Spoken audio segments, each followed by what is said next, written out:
Would you like to be more productive? I reckon I'm pretty productive. And today I thought I'd take you behind the scenes and show you what I use to help me be productive. Now, what I have realised is that my 50% is probably everyone else's 80%. So I know that sometimes I have a lot of energy and a lot of capacity to do things. But I also have some days where I'm not motivated. Shock horror. I know this will surprise some of you. And there was a time a few years ago in my business when I was feeling like I was doing all the things. You know, you're doing all the things, you're putting content out, you're having conversations, you're doing all the things, and nothing was getting me traction. And I was like, this sucks. And I was not motivated. And I thought to myself, I just don't have the energy to keep going. I feel like I'm banging my head against a brick wall. Who's with me, right? You've had those moments in business, I'm sure of it. And one of the things that I realized was that I just didn't have the energy. I didn't have the energy to stay motivated and do what I needed to do. So luckily, I looked at all those things in tandem and went, what is going on, Emma? And so I decided to have a meeting with myself and figure out actually what was going on. I decided to take my own advice and I listed all the things that gave me joy and I listed all the things that didn't give me joy. And to do that, I had to escape the house because I couldn't do the thinking in the same four walls in which I was working. And so I took myself off. I listed those things. I also looked at the things that I needed to keep doing because that was me, the things that I needed to stop doing because they were pulling from my soul, and the things that I needed to start doing that would help because I couldn't do the same thing and expect a different result. I had to do something different, yeah? And so today is really around what are those things? What are those things that I did? And they are both physical and emotional, and also there's some things that might surprise you during our little conversation today. Now, there's a little internal compass or thermometer that I have. And when I start to feel resentment float up, when I start to feel myself lacking gratitude, when I start to listen to myself whinging out loud to no one normally, when I start to feel those things, I know it's time to take a step back and work out on that process all over again. Do you know when it's coming? I think if you can figure out when it's coming, it's like when you have a migraine coming. Sometimes it starts as a little headache, but you know, actually this one's stronger in the eyes. So if I don't stop now and catch it, it's going to turn into a migraine. So this is what you need to do. You need to figure out what are the warning signs that I need to just take a step back and do some bits and pieces. So as I said, I've got a couple of physical things that I do and a couple of emotional things that help me stay productive.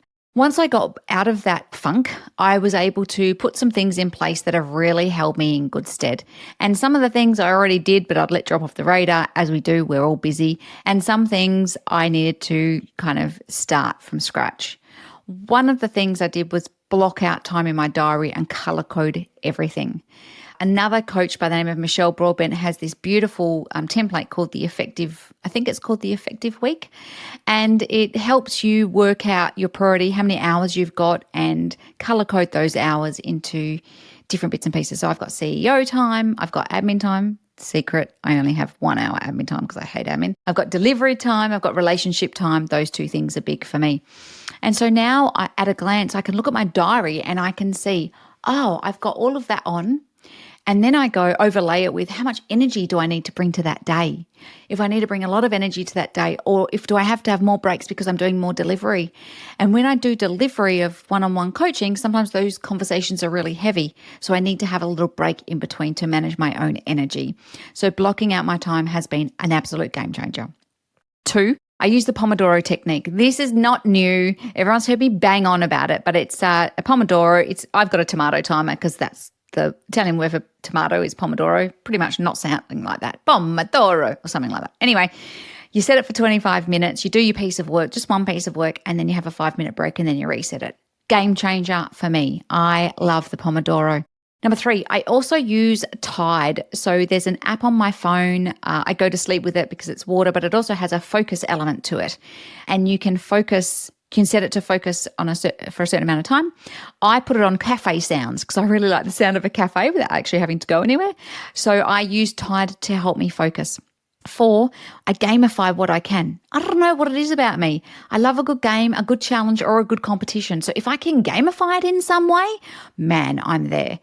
Could you gamify something that you're doing, something that you don't like doing, so you get it done quicker, you do more of it, whatever it is? Of course, number 5 for me is naps/meditation. You've heard me say I have naps every day, but also I meditate every day. But sometimes I have to swap those things around. So naps and meditation. And then my final tip, especially for those who are working from home. I love working from home. Do not get me wrong, love working from home. But I'm a bit allergic to my office at the moment. And the only reason that you're hearing this so beautifully is because I am in my office. But mainly I'm sitting at the kitchen table, which is aggravating my husband. But anyway, hey, Mark. Sometimes he listens to this, sometimes he doesn't. So one of the things that I do is I move around the house a lot.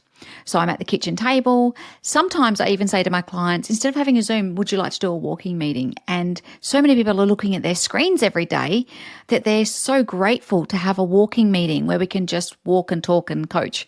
And that's awesome. But sometimes I really don't feel like it. Let's talk about this podcast. Okay, so I have been podcasting. This will be my 5th year. I podcasted for the last 4 years. I interviewed people on my podcast, which was amazing because I got to bounce off them and do all the other things. And it was audio only. This year we changed to video and audio. We've got a little YouTube channel going and different bits and pieces. And sometimes I just do not feel like showing up to do my podcast, right? I'm human. I am not superhuman. I am human. And so I think the thing for me is I have the beautiful team at Bambi, Brianna, who is my head honcho, and I've got a system called Pod Coach. So basically that holds me accountable. I can see on a spreadsheet what podcasts I need to record. I can see when they've been recorded, and I get feedback. And the feedback is colored. So there's like 8 pieces of feedback, and it's about the audio, it's about the visual, it's about the content, it's about all these things. That keeps me motivated. I want to stay in green. It's 2 colors. It's either orange or green. So if I record an episode and a week later I go and it's all green in my feedback line, I'm like, whoop, whoop, yes. If I get a little bit of orange, I'm like, right, what do I need to do better? That keeps me super motivated and accountable because we've got a list of topics that we can jump onto. I have regular check-ins and I've planned it out all beforehand. So I just jump on, look at my notes, and then go from there. Amazing. If you have a plan and you have accountability, man, that helps you stay on track. There are still days now where I just can't be bothered. And for those days, I actually just see it for what it is. Perhaps I've run a little bit too hard.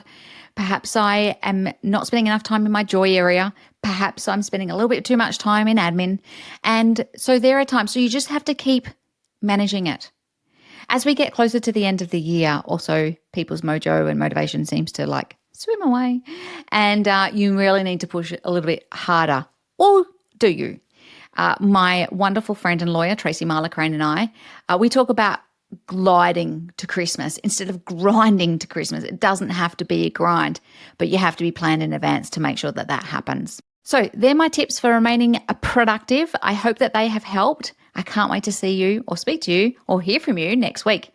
As always, please leave a review. We love reviews, and we want to get this podcast into the ears of women who need it. Have a great day.